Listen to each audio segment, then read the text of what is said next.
Hi hello friends, அஸ்ஸலாமு அலைக்கும் to everyone. எல்லோரும் எப்படி இருக்கீங்க? நான் ரொம்பவே சூப்பராக இருக்கேன்.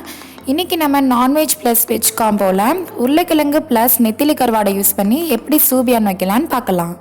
மெயின் இன்க்ரீடியன்ட் என்னென்னு பார்த்தீங்கன்னா, நெத்திலி கருவாடு 100 கிராம், உருளைக்கிழங்கு 1/4 கிலோ, தக்காளி, குட்டி வெங்காயம், பூண்டு 10 இல்லைன்னா 15 பட்டை மிளகா, தக்காளி. ஃபர்ஸ்ட்டு நம்ம பேஸ்ட் பண்ணிக்கலாம். ஒரு ஜாரில் மிளகாய் 10 இல்லைனா 15 மிளகாவை ஃபஸ்ட்டு நீங்கள் அரைச்சிக்கோங்க. அதுக்கப்புறமா அது கூடவே பூண்டு தக்காளிலாம் ஆட் பண்ணி பேஸ்ட் பண்ணி வச்சுக்கோங்க. ஒரு ஹாட் பேனில் 4 ஸ்பூன் இல்லைனா ஒரு 5 ஸ்பூன் தாராளமாகவே ஆயில் ஆட் பண்ணிக்கோங்க. ஏன்னா இந்த டிஷ்ஷுக்கு கண்டிப்பாக ஆயில் ரொம்ப அதிகமாகவே தேவைப்படும்.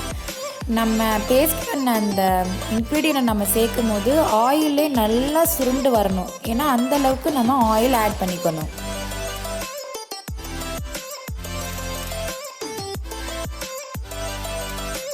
to 20 மினிட்ஸ் வெயிட் பண்ணுங்கள். ஆயில் நல்லா சூடான பிறகு நம்ம அந்த பேஸ்ட்டை ஆட் பண்ணிக்கலாம். நல்லா சூடாக இருக்கணும், அப்போ தான் நம்மளால் அந்த டிஷ்ஷை சூப்பராக செய்ய முடியும்.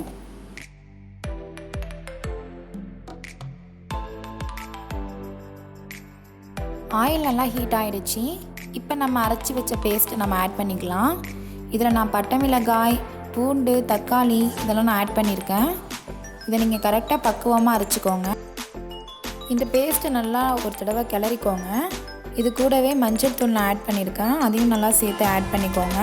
மஞ்சள் தூள், நம்ம ஆட் பண்ண பேஸ்ட் எல்லாமே நல்லா ஒரு கன்சிஸ்டன்சியில் வர வரைக்கும் நல்லா கிளறிட்டே இருங்க.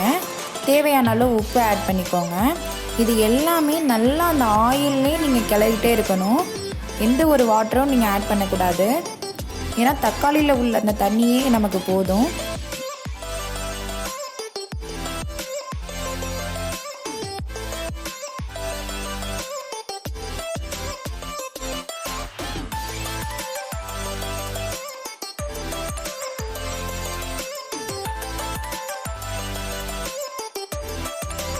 ஆயில் இந்த பேஸ்ட் நல்லா கலர்ன பிறகு தேவையான அளவு வாட்டர் ஊற்றிக்கோங்க. ஒரு 2 டம்ளர் நீங்கள் தண்ணி ஆட் பண்ணிக்கோங்க.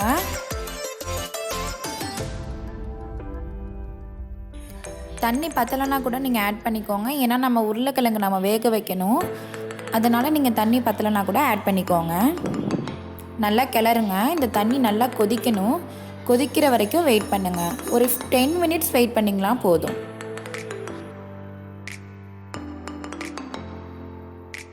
இந்த ஸ்டேஜில் நம்ம உருளைக்கிழங்கு ஆட் பண்ணிக்கலாம். ஒரு 1/4 கிலோ உருளைக்கிழங்கை குட்டி குட்டி பீசஸாக கட் பண்ணிக்கோங்க. நம்ம எப்படி உருளைக்கிழங்கு வறுக்கும் போது நம்ம கட் பண்ணுவோமோ அந்த மாதிரி கட் பண்ணிக்கோங்க. கொஞ்சம் ஸ்கொயர் பீஸாக இருக்கிற மாதிரி பார்த்துக்கோங்க.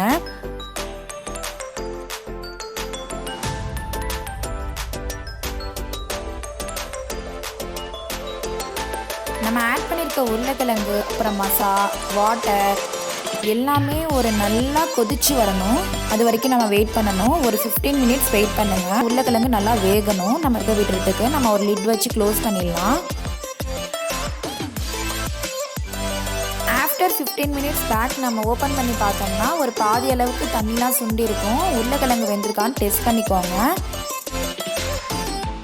கொஞ்ச நேரம் ஒரு 5 மினிட்ஸ் அடுப்புலேயே வைங்க.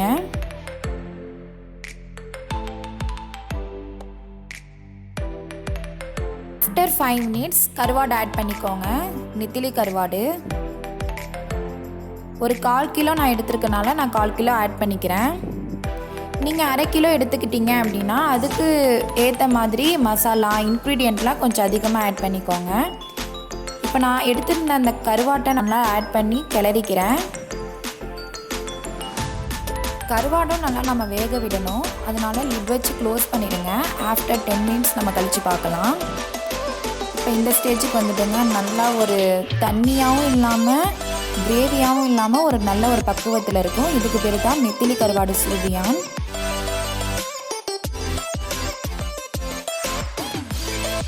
சேவ் பண்ண ரெடி ஆகிடும். நம்மளோட இந்த சூப்பரான ஒரு நான்வெஜ் ப்ளஸ் வெஜ் காம்போ உருளைக்கிழங்கு நெத்திலி கருவாடு சூபியா உங்களுக்கு கண்டிப்பாக பிடிச்சிருக்குன்னு நினைக்கிறேன். கண்டிப்பாக இந்த டிஷ்ஷை ட்ரை பண்ணி பாருங்கள். நம்மளோட சேனலை லைக் பண்ணுங்கள், ஷேர் பண்ணுங்கள் அண்ட் மறக்காமல் சப்ஸ்கிரைப் பண்ணுங்கள். Don't forget to press the bell icon. Thanks for watching.